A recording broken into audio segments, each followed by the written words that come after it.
What is the difference between steady state and transient processes? Imagine turning on a faucet and watching water flow steadily into a sink.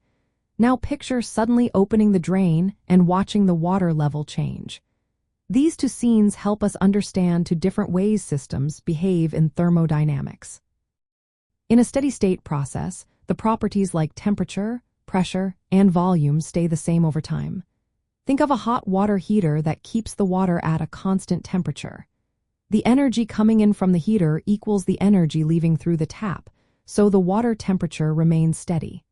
This means the system has reached a balance where nothing changes, even though energy is constantly flowing in and out. When analyzing such systems, we focus on the long-term behavior after everything has settled. On the other hand, a transient process involves changes over time. Imagine heating water on a stove.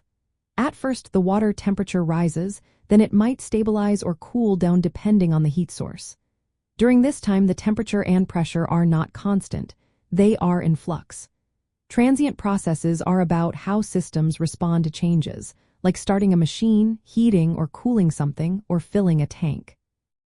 These processes requiring tracking how properties evolve step by step until they reach a new equilibrium. From the perspective of the first law of thermodynamics, which states that energy cannot be created or destroyed but only transferred or converted, steady state means the internal energy of the system stays the same because the energy flowing in equals the energy flowing out. No net change occurs inside. But in a transient process, the internal energy changes over time as the system absorbs or releases energy.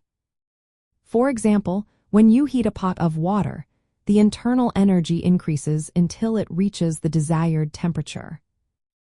Knowing the difference helps engineers and scientists decide how to analyze systems. For steady state, calculations are simpler because properties don't change with time.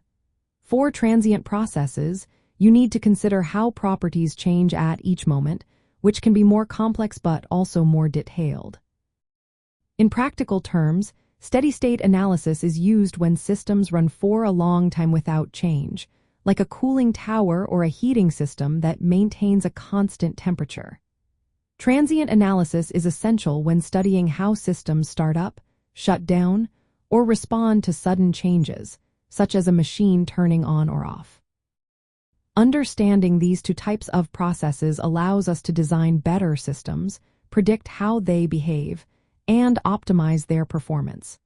Whether you're working on heating systems, engines, or thermal insulation, knowing when to use steady-state or transient analysis makes all the difference.